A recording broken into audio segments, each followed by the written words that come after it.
Hier soir, un client m'appelle, il me dit « Écoute, je vais te poser une question bête, mais c'est quoi exactement le pilier 3B ?» Tout le monde me parle du 3A, mais le 3B, j'ai jamais vraiment compris à quoi ça sert et pourquoi ça existe. Et honnêtement, il avait raison de demander, parce que c'est probablement le pilier le moins bien expliqué de toute la prévoyance suisse. Quand moi je dis troisième pilier en Suisse, tu penses directement au 3A, à sa déduction fiscale et à la retraite. Logique, c'est ce que ton banquier te propose, c'est ce que tu vois sur les pubs sur Instagram, c'est ce qui revient en boucle partout. Mais il existe un deuxième, troisième pilier dont personne ne parle correctement, sans plafond, sans blocage, avec une liberté totale sur les bénéfices en cas de décès. Et dans deux cantons romans, c'est plus malin fiscalement que le pilier 3A et je vais vous expliquer pourquoi.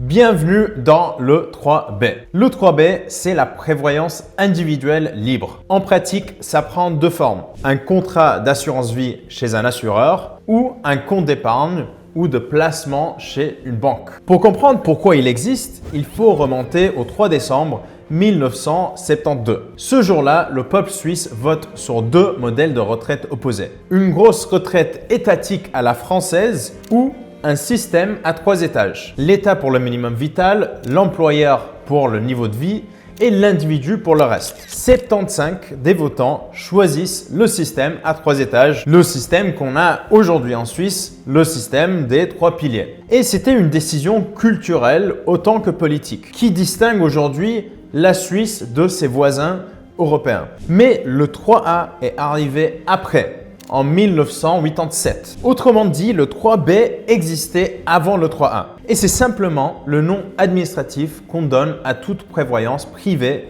qui ne rentre pas dans la case fiscale du 3A. Il y a 4 points qui changent tout. D'abord, l'éligibilité. Le 3A exige un revenu soumis à l'AVS, donc il faut être actif. Pour le 3B, c'est ouvert à toute personne résidant en Suisse. Foyer, étudiant, rentier, peu importe. Un parent qui s'arrête pour les enfants peut continuer à se constituer une prévoyance via le 3B. Ça, c'est impossible avec le 3A. Ensuite, on a le plafond.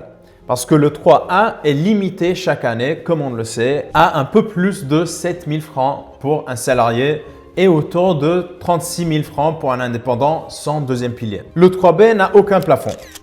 Ensuite, on a la disponibilité parce que le 3A est verrouillé jusqu'à 5 ans avant l'âge AVS. Il y a des exceptions, achat de résidence principale, départ définitif de la Suisse, lancement d'activités indépendantes, mais ce sont des cas assez rares quand même. Mais pour le 3B, c'est disponible quand tu veux dans les conditions de ton contrat avec l'assureur ou la banque. Ensuite, on a aussi le bénéficiaire en cas de décès. Dans le 3A, l'ordre est défini par la loi. Conjoint, enfant, parent. Dans le 3B, tu désignes toi-même qui tu veux. Un concubin, par exemple, n'a aucun droit successoral automatique en Suisse. Mais avec le 3B, ça permet de lui transmettre un capital. Donc, ça le fait un vrai outil de planification successorale en Suisse. Côté fiscalité, c'est l'inverse du 3A. On n'a pas de déduction à l'entrée en règle générale, mais sortie exonérée d'impôt sous condition. Donc, contrat au moins de 5 ans, 10 ans si c'est lié à des fonds et retrait après 60 ans pour une prime unique. Mais l'exception est Genève et Fribourg, où une déduction cantonale existe uniquement sur les contrats d'assurance vie. Donc, si comme moi qui a habité entre Genève et Fribourg pour la majorité de ma vie, le 3B peut devenir plus intéressant et je vais expliquer pourquoi et je vais vous donner 5 profils où le 3B a un vrai sens. 1. Ceux qui ont déjà rempli leur 3A au maximum et veulent une deuxième couche dédiée à la retraite. Donc, c'est l'usage le plus logique. 2. Ce sont des personnes sans activité lucrative, donc conjoints au foyer, rentiers, jeunes en formation, parce que dans ces cas, le 3A est inaccessible, mais on peut quand même utiliser un 3B. 3. Les indépendants et les entrepreneurs qui veulent une mécanique précise, la libération du paiement des primes en cas d'incapacité de gain. Tu tombes invalide, l'assureur continue à verser à ta place et tu arrives quand même à ton objectif d'épargne. Mais ça n'existe pas si tu vas juste investir seul. 4. Ceux qui ont un projet à moyen terme, entre 5 et 15 ans, voire un peu plus. Donc achat immobilier, départ à l'étranger, lancement d'entreprise. Si le 3A est trop rigide, le 3B te laisse récupérer tes fonds quand tu veux. Et 5 est uniquement pour les résidents genevois ou fribourgeois. Et je le sais très bien parce qu'une partie de ma famille habite à Fribourg, l'autre partie à Genève et plusieurs d'entre eux ont un 3B en assurance vie justement pour cette raison-là. Parce que pour eux, la déduction cantonale, donc dans les cantons de Fribourg et Genève, rend le 3B intéressant même pour des petits montants. À Genève, autour de 150 francs par mois en assurance vie 3B génère à peu près la même déduction qu'un 3A, même sans blocage jusqu'à 65 ans. Donc ça le fait plus intéressant et c'est une asymétrie que la majorité ignore.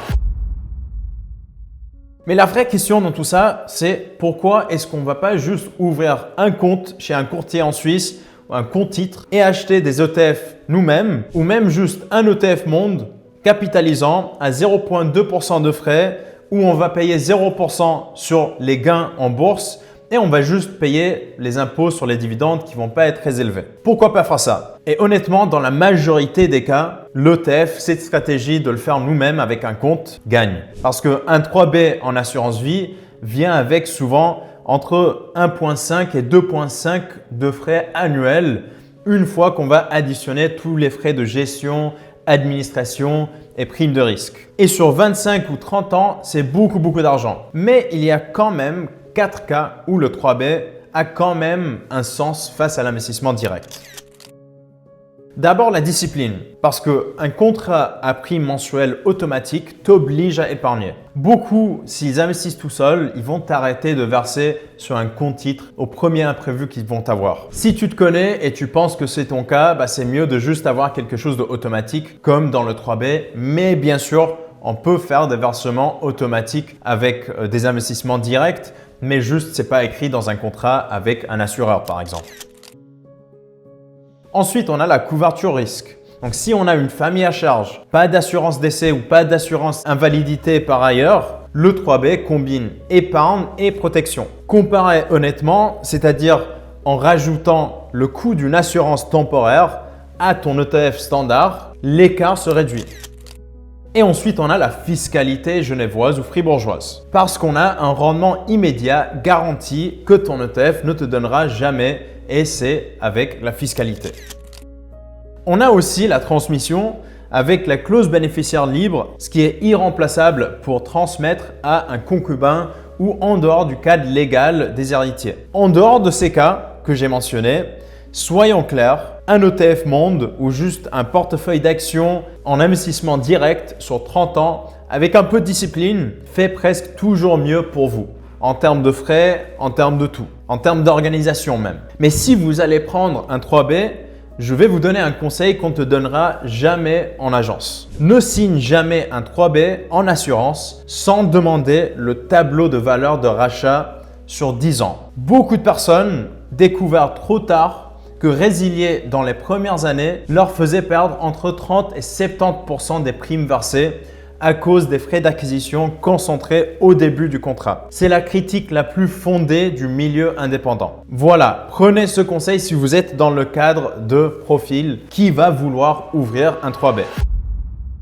Donc, pour mon client au début qui m'avait appelé hier soir, qui vient du canton de Vaud, après l'échange que j'ai eu avec lui, il a compris qu'il n'avait pas besoin de 3B dans sa situation et il allait continuer ses investissements direct. Peut-être toi, c'est la même situation ou peut-être tu habites dans le canton de Fribourg par exemple et ça peut être intéressant. Si tu es jeune, salarié, sans enfant, discipliné, hors Genève ou Fribourg, remplis ton 3A et investis le reste en ETF. Le 3B t'apportera rien de plus. Mais si tu as une famille, un patrimoine à transmettre à quelqu'un d'autre, des projets qui ne sont pas couverts par le 3A ou si tu vis dans un canton qui défiscalise, donc Fribourg ou Genève, oui, le 3B commence à avoir un vrai sens, mais c'est toujours intéressant de faire des investissements soi-même. Dites-moi dans les commentaires s'il y a une action, une entreprise ou une banque que vous voulez que j'analyse sur la chaîne YouTube, likez la vidéo, ça m'aide beaucoup. Partagez la vidéo avec un pote qui ne sait rien de la finance en Suisse pour l'aider et pour aider des Suisses en général à avoir plus de visibilité sur des sujets comme le pilier 3B. Et sinon, à très bientôt dans une nouvelle vidéo financière.